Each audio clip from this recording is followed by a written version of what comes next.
Hey guys, how you doing? Well, you're gonna believe what happened if you're watching this video. I was just taping, and I accidentally put my finger, and disconnected it, and I don't want it to be in one, two parts. I want it in one video what I want to say, So my apology. Well, what I want to talk about today. I was watching this individual over YouTube. He goes by the name of Lennon Honor, and I was very interested in what he had to say. He talks about many topics, but I was interested in his spiritual videos about spiritual matters, I should say. And he was talking about the mind and the spirit, and I mean the body and the spirit, and that neither one is more important than the other. That we're both spiritual and physical, and that the bridge between the two is the mind. He said, and he says that people talk about, we are spirit beings having a human experience. He suggested that that type of thought is really implying that our spirit is superior to our physical, and that's not true. They're both equal, and both of them are us. And he mentioned about people who say, I want to open up my third eye. He said, well, who said it was closed? You can't. He said you cannot close the spirit because it's not. It's you cannot restrain it. It's what is. And it dwells in its dimension, and that our body is in another dimension. It's just that mind that bridges the two together. Just my dogs. They're in bed with me. Okay, that's them, and that's the other one eating her chewy. If you can see them. Yeah, I put it on my bed. I have a little liner on it to protect my sheets. And come on, don't get too excited. Come on, away. They're really excitable today. Oh, brother, I gave them a banana. Maybe that's part of it.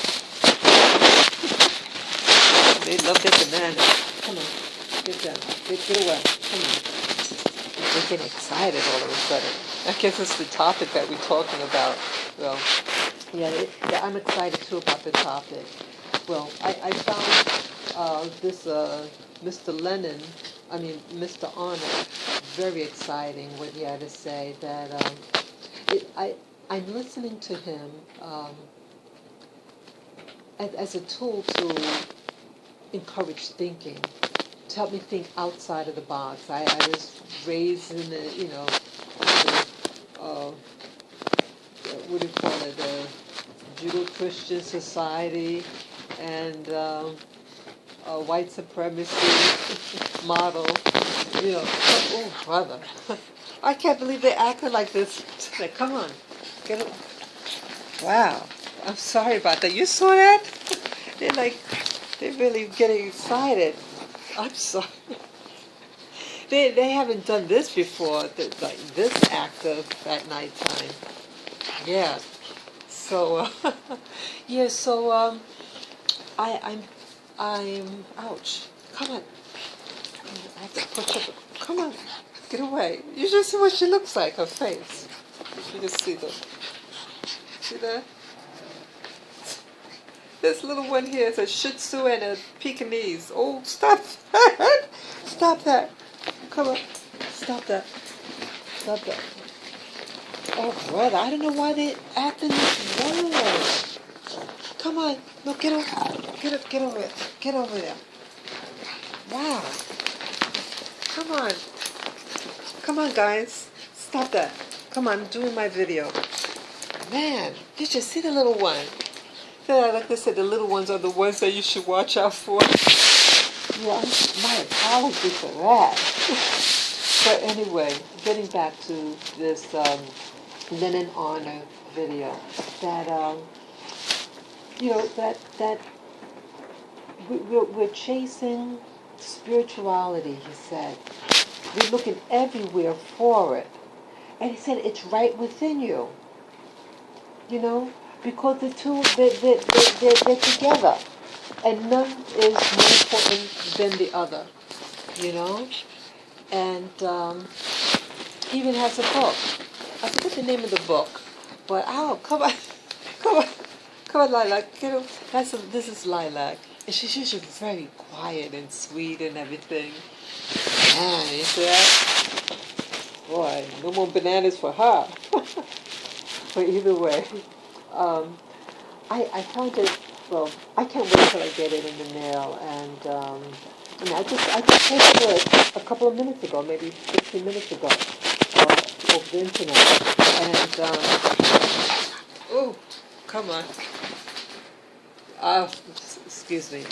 So I'm hoping, well, when I get it in the mail, when I get it in the mail, stop that. Come on, stop that. Stop. Okay, you want to just stay here? Okay. Is he bothering you? Okay. Away. Away, Lavin. Come on. Whew. Wow, I'm sorry. I didn't know whether... I didn't know what's going on there. Okay. So I just have it with me and told the other one to back off. Okay. Get it back there. Well, I can't wait till I get it in the mail. And I'll let you know what I think about the book, okay? Well, I noticed another thing with religion, that if our spirituality is something that we carry with us all over, then how come with religion, we always, as he says, we're externalizing our power. Why do we do that then, if it's within us? And how do we benefit by externalizing our power? I don't know.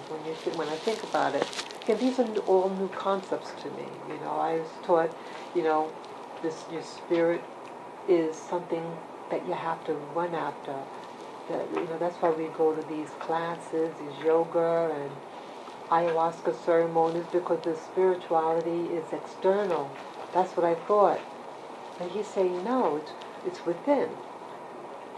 And so this is a paradigm shift for me, and it's something I want to explore. Then, regarding people who go to church, I used to go to church all the time, and I did so because I thought that's what you're supposed to do, and that the act of going to a church, meeting other people, was a spiritual act, and it makes us better, But I've met people who go to church, and especially a lot of women. When you go to church, the churches I've gone to, most of the people that most of the places I've gone to were, overwhelmingly women and their children, young children. And especially, in particular, the single women, and especially if they're single, no kids or something, that they don't seem empowered. And if the Bible is true, or religion is true, as we know it, then how come, we're not empowered? How come we're depressed as women? How come when we pray we don't get answers, or let's say some of them who are sick, we have a disease, we pray for healing. Even the scripture says, to anoint, have the elders anoint you with oil, But how come we don't get better? So how does religion play here? And I think this is what's getting me angry.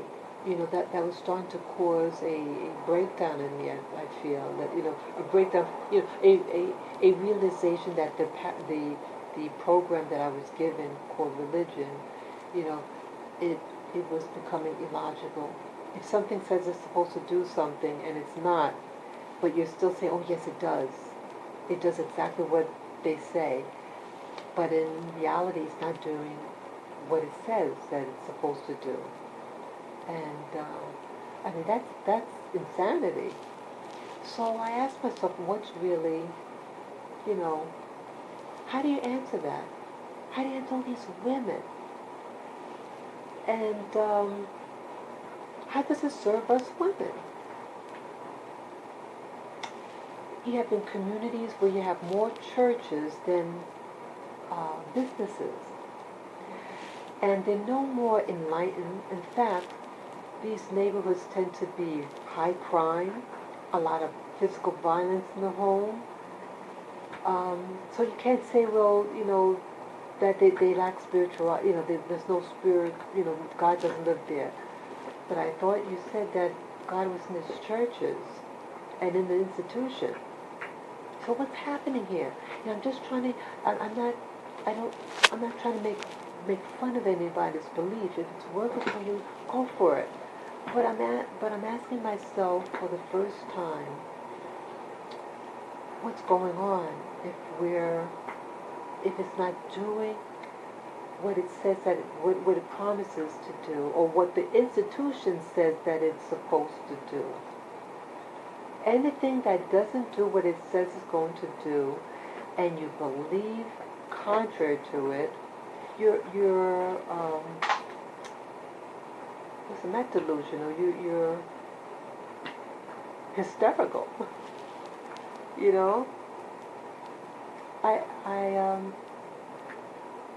I'm just dumbfounded by it.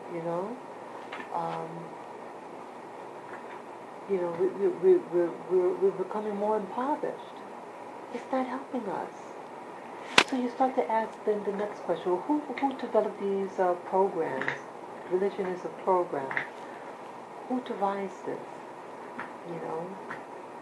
And then you ask yourself, okay, I didn't create the religions, but those groups or countries that started these religions, denominations, when you look at it, they're the one that's doing well.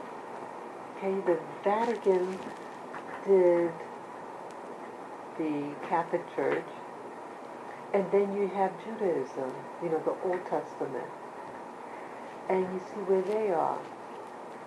And it seems like people outside of these groups don't do near as well.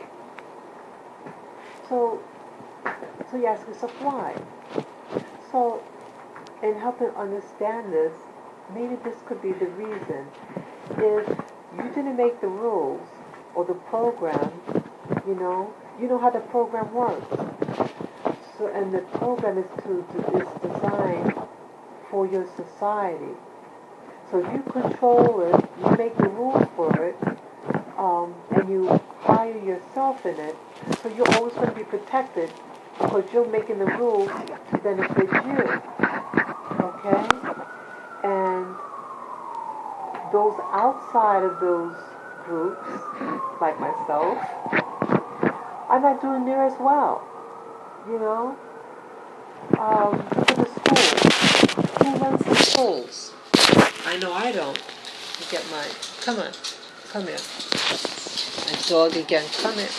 Come here. Let me bring you up. Stop jumping around. Sorry. She keeps jumping off the bed, and I don't know why she does that. She jumps off the bed, and then she jumps back on the bed. And oh, well. Get away. They were going to fight over that toy. Now the other one has the chewy toy. So you keep letting go of your chewy, and then someone else gets it. Sit down. Good girl. She's sitting down now. Okay. So you ask yourself, so I'm asking myself, okay, I don't make up the schools, I don't run the schools, no decision maker of these institutions look like me. But you see, people who look like me are the ones in front of the desk, the front of, outside of the boardroom. And we're not doing that well, you know. So this program of religion is, it permeates every aspect of society. Public school or even private school, from kindergarten to 12th grade. That's a strong program.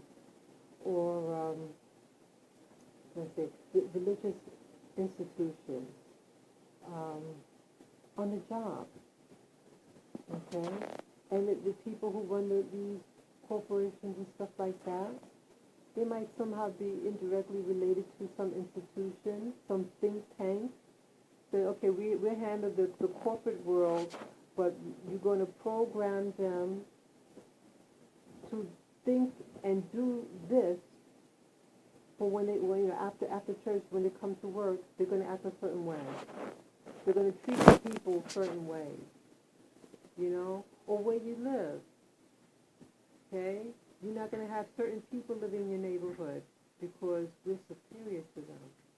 Because because we're chosen, or whatever. Any program, in any faith, look at the people who devise the program, who devise the government, everything. Whoever who makes the written rules controls. Because you can always change it. But you're always changing it for your benefit and not mine, And that's what I'm feeling like right now. What's happening? I said, I go outside. It's October, let's say, October 21st, and it's getting colder, and you see more and more homeless people, and those homeless people look kind of like me, And I feel sad. And I'm thinking they probably was raised with the same program I was given. The program of religion, the program of white supremacy or male supremacy, all those things. And it's designed to keep you in a mindset. It's designed to keep you in failure. And it's a mindset of that someone else has the power and you have to pray to that other power to help you. And if that power doesn't help you, maybe because you have hidden sin in your life, you didn't pray hard enough, or your faith is weak, even though it was as small as a mustard seed, and it said that, so they say that my faith was even smaller than a mustard seed. You got to ask ourselves certain things. I'm starting to, I appreciate myself asking these questions now. I was afraid. And as I told you in my other videos, I was getting like anxiety and panic attacks. And I thought I was dying. I had to go to the hospital 2 times and had to put a heart monitor on me because it was racing that bad. I really thought I was going to die. And I think this is part of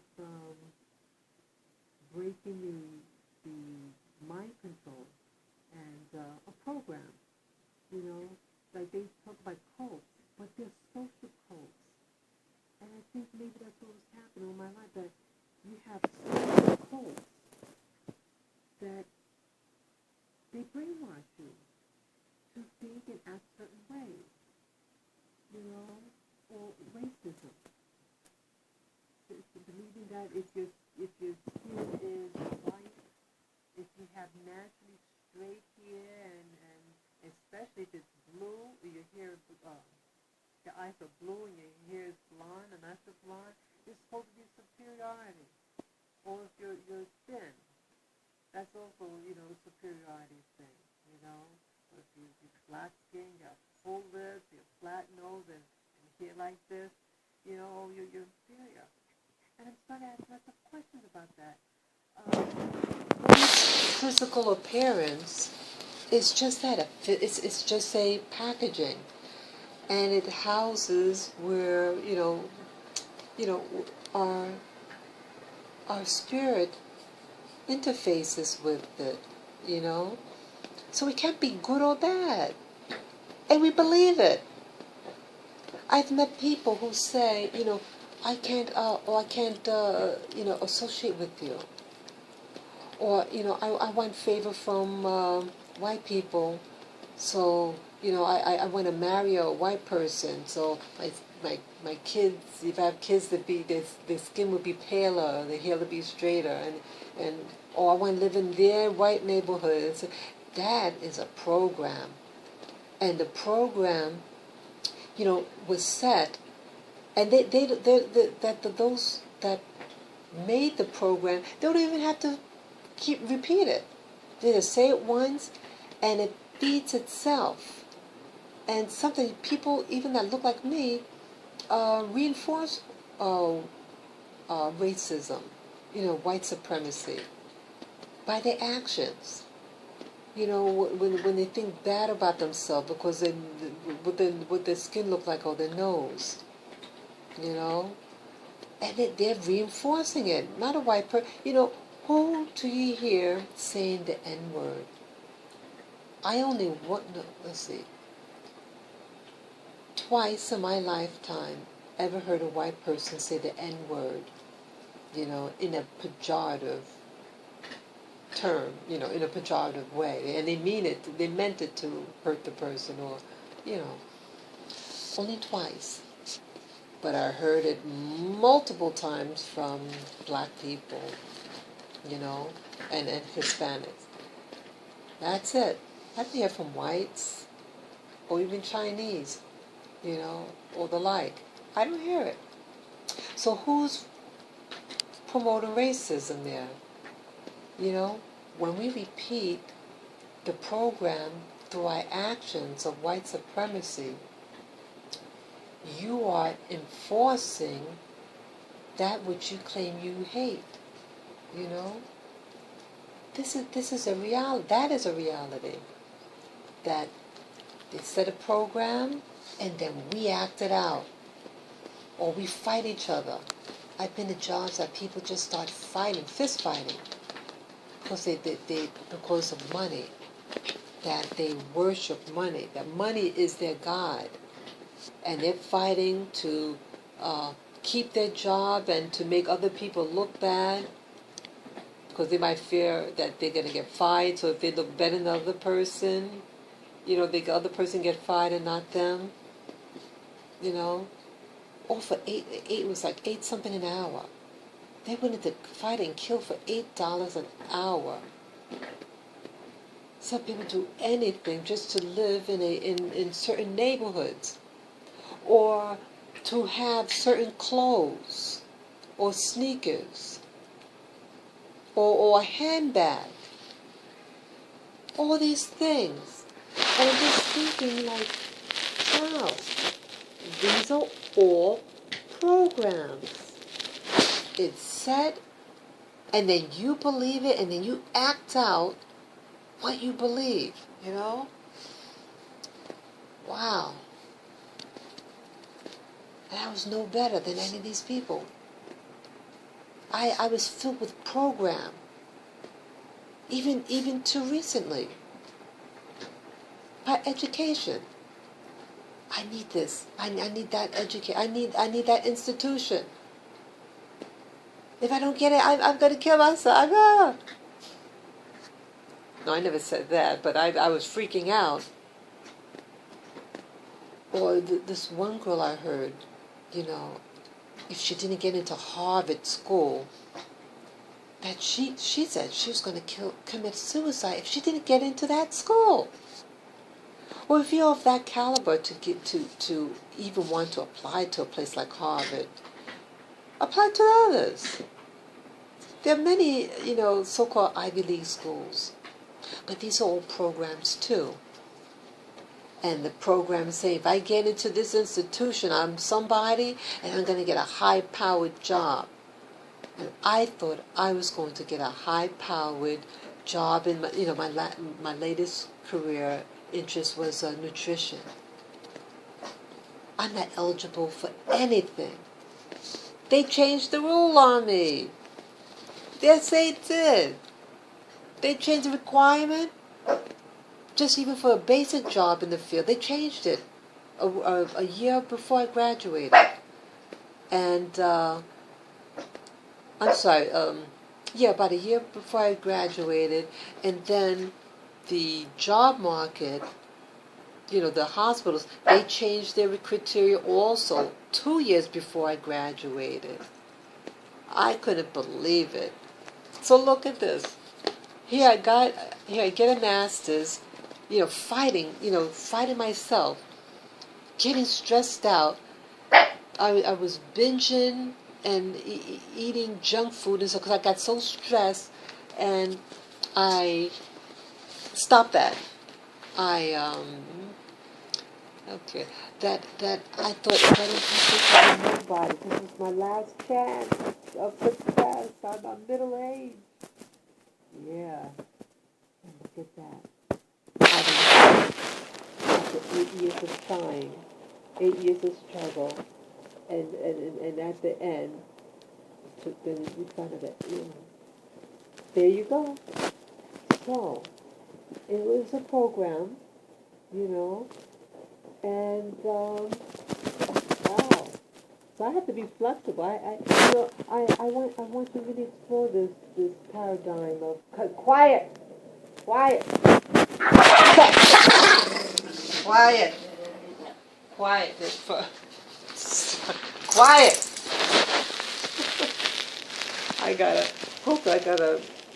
It was a Chewy. And I had poked one of them.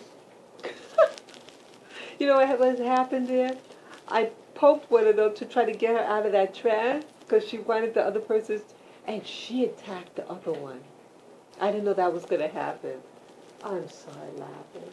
I'm sorry. I'm sorry about that. Yeah, no more bananas. I'm sorry. No, you're going to stay up here. I have another dog, a third one. You stay. But, I think she got excited, the other one. This one got a little scared. Yeah, she's the little, she's the gentle one out of the three, timid, but she can have some bite to her, too. Okay, come on, let's sit here. Oh, I'm sorry, baby. Yeah, I'm sorry. So here, my whole point is that I had a program that I lived by. I thought it was true. And to find out that the paradigm, that the program could be changed at their whim, the strike of a pen. And you can believe, so I guess what I'm saying is, get a belief that cannot change, on paper. So I guess that's where, true spirituality comes from, that it's within, so no one can change it, No one, let me get her. I'm sorry. Oh, sorry, I had to put her down. She wanted to get down.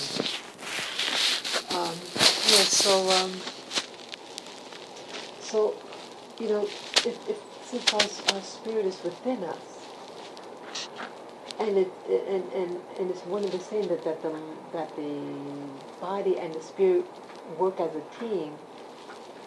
Don't worship something else. Don't think that you're going to get that spirituality from a higher source. Each individual is their high source, and we just to get to know ourselves, because at a whim, society, other people's rules could change in a heartbeat like it did for me, and I had to pay thousands of dollars for it. I had to take out a student loan for school. But I told myself, well, I want to be debt-free in a year's time. So I'm doing what I have to, I'm putting aside extra money to pay it off.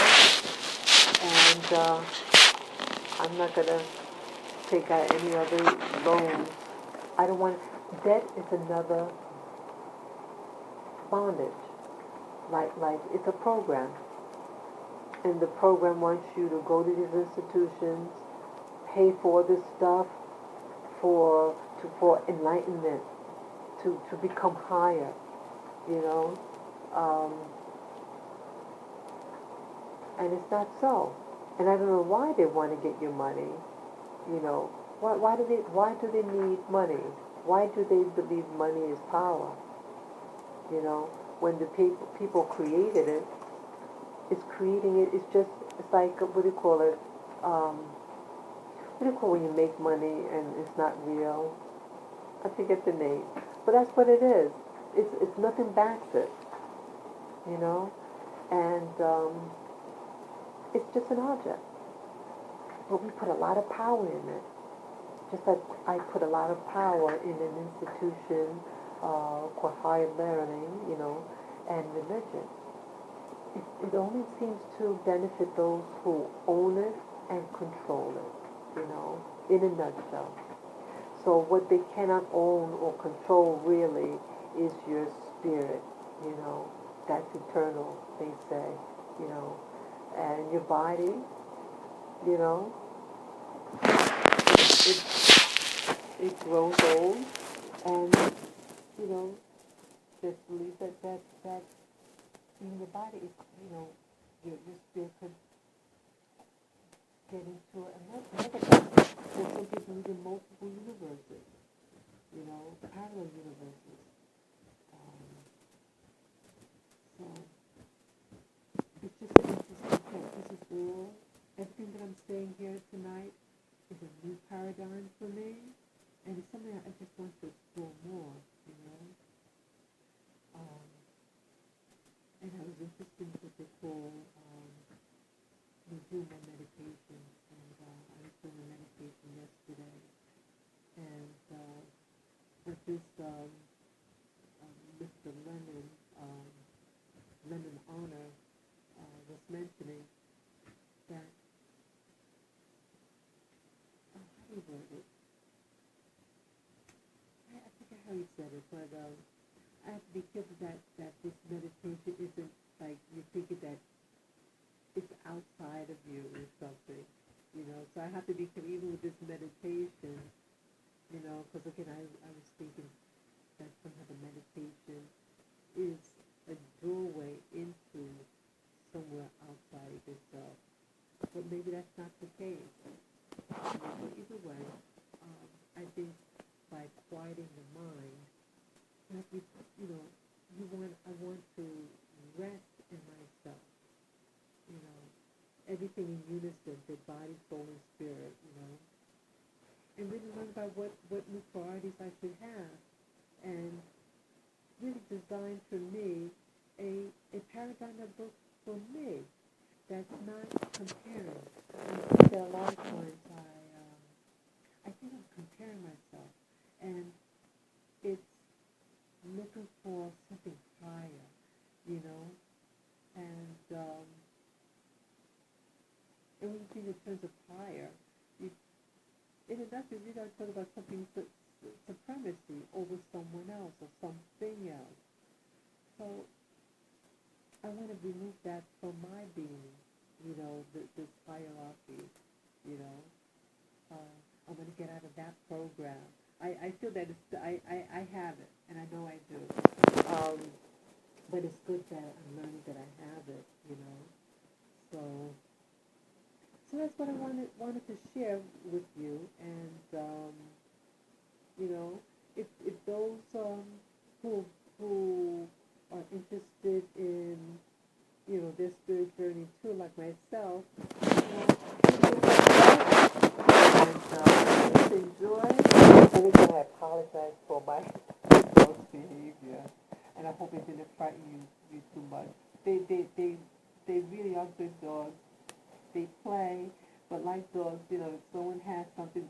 want, and the other ones had to take it, they will fight. So my apologies. So peace to you all. Bye-bye.